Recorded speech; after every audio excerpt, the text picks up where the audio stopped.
Assalamualaikum warahmatullahi wabarakatuh. Hai semua, selamat pagi. Apa kabarnya hari ini? Semoga kita semua selalu dalam keadaan sehat walafiat. Amin ya robbal alamin. Nah, seperti biasa, kita sebelum belajar harus membaca doa sebelum belajar. Jadi, silakan pause video ini dan berdoa terlebih dahulu. Setelah selesai, play kembali videonya ya. Nah, sekarang kita masih di tema 7, subtema 3, materi ilmu pengetahuan sosial. Tentunya masih bersama Miss Agus Heriana Sari Tambunan. Oke, kita masuk ke pembelajaran 1 tentang kegiatan pembangunan untuk mengisi kemerdekaan.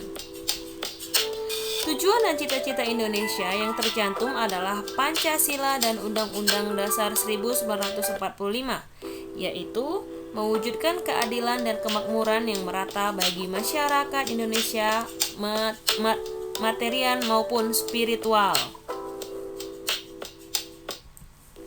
Tujuan dan cita-cita tersebut menjadi dasar pembangunan nasional Indonesia setelah kemerdekaan.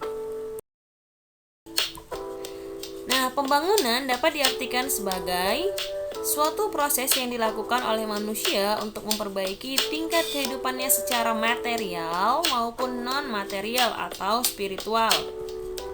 Nah, usaha untuk menciptakan kemakmuran dan kesejahteraan rakyat yang hasilnya dapat dinikmati oleh seluruh rakyat secara adil dan merata. Rencana pembangunan di tiap negara memiliki perbedaan satu dengan yang lainnya. Hal ini terjadi karena adanya perbedaan kemampuan ekonomi negara dan kebutuhan yang ada dalam masyarakat di masing-masing negara tersebut. Berdasarkan tingkat ekonominya, Indonesia tergolong sebagai negara berkembang, bukan negara maju ya. Oleh karena sebab itu, bangsa Indonesia masih memerlukan pembangunan secara menyeluruh di berbagai bidang baik ekonomi, sosial, budaya, dan politik. Pembangunan yang dilakukan pemerintah contohnya adalah pembangunan fasilitas umum seperti berikut. Nah, ini adalah bendungan Lok Guci yang ada di Aceh Barat. Pembangunan bendungan bertujuan untuk memenuhi kebutuhan air masyarakat sebagai pembangkit listrik atau juga penjaga banjir dan sebagai tempat wisata bisa jadi. Selanjutnya ini adalah jembatan Barelang di Batam. Nah, pasti sudah tidak asing lagi bagi anak-anak Miss ya jembatan ini, dan pasti hampir semua kita sudah pernah ke jembatan ini. Nah, pembangunan jembatan ini bertujuan sebagai sarana transportasi yang menghubungkan masyarakat dari berbagai pulau atau dari satu pulau ke pulau lainnya dan mendorong pemerataan. Pemerataan artinya masyarakat yang ada di pulau itu tidak merasa terpencil karena tidak memiliki sumber makanan gitu. Misalnya mereka dari pulau itu juga bisa ke kota dengan adanya jembatan. Selanjutnya ini adalah pembangunan jalan yang bertujuan untuk memudahkan transportasi darat, lalu memperlancar lalu lintas, lalu meningkatkan distribusi barang dan jasa guna menunjang pertumbuhan ekonomi dan menghubungkan wilayah guna peningkatan ekonomi dan pendidikan. Artinya jika jalan kita bagus, semua lalu lintas, terus pertumbuhan ekonomi juga kita akan lancar karena tidak ada kemacetan di lalu lintas. Selanjutnya, ini ada pembangunan rumah sakit. Nah, bertujuan untuk melayani masyarakat sekitar yang terkena suatu penyakit dan juga sebagai pelayan kesehatan kepada masyarakat agar lebih efektif. Selanjutnya kita ke pembelajaran 3 tentang sejarah lahirnya Pancasila.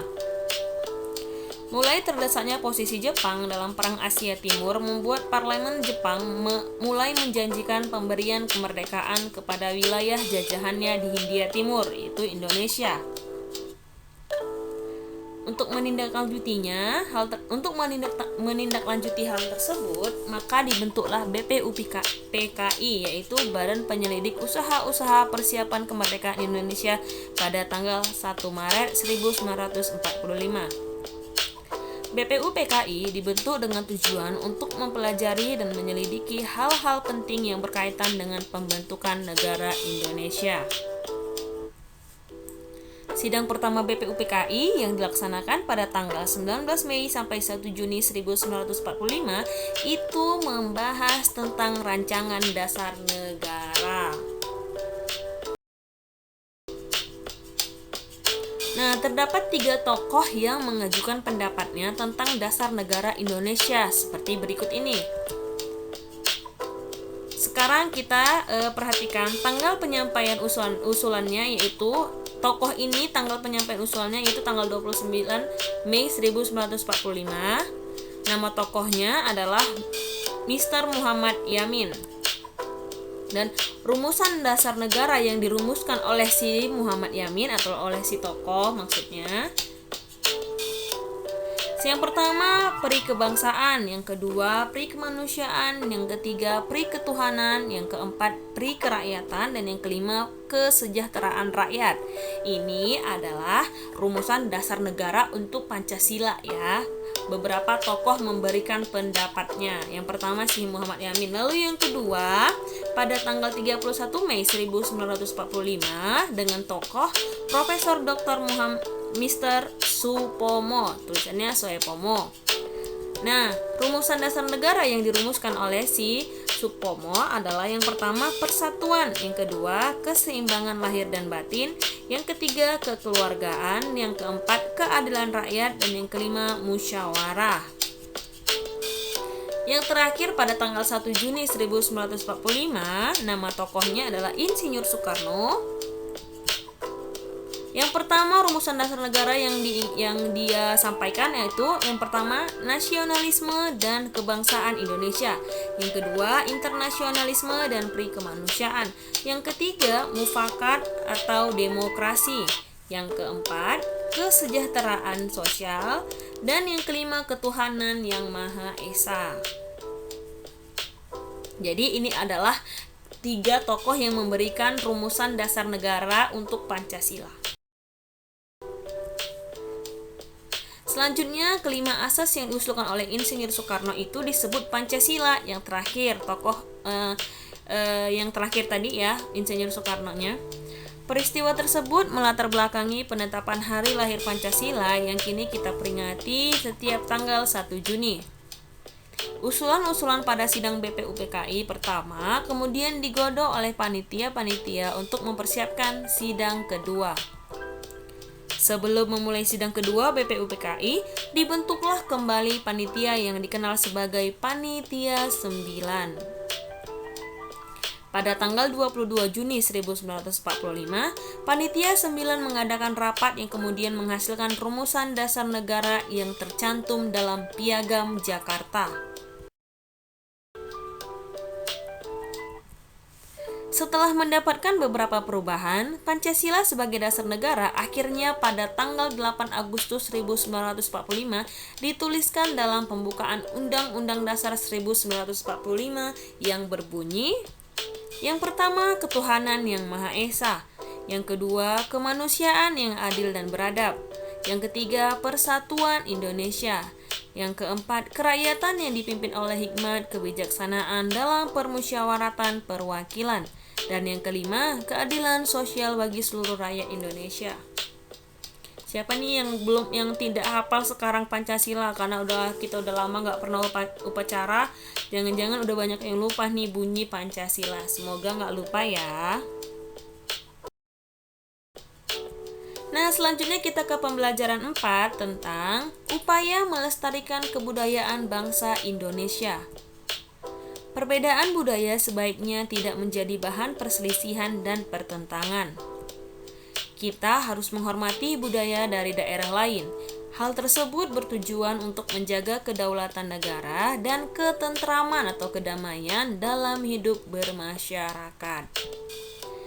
Sikap yang dapat kita lakukan untuk menghormati dan menghargai budaya daerah lain adalah sebagai berikut.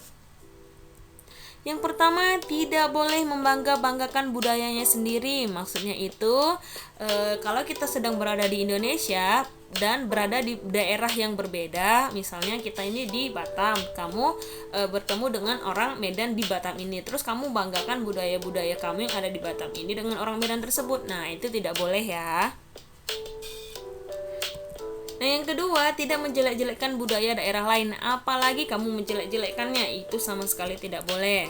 Selanjutnya yang ketiga, mau menikmati pertunjukan budaya daerah lain. Nah, misalnya nih di satu kota tempat kamu tinggal ada pertunjukan daerah lain di Batam ini. Nah, kamu itu mau menikmatinya, tapi bukan dipaksa dan tidak diharuskan. Tapi saat ada acara, saat kamu melihat itu, jangan membuat menjelek-jelekkan di acara itu gitu. Kita nikmati aja pertunjukannya. Dan yang keempat, mau mempelajari budaya daerah lain. Oke anak-anak Miss, semoga video ini bisa bermanfaat kalian dan semoga materi yang Miss berikan ini bisa dipahami. Sekian dan terima kasih atas waktunya. Miss akhiri. Wassalamualaikum warahmatullahi wabarakatuh dan selamat pagi semua.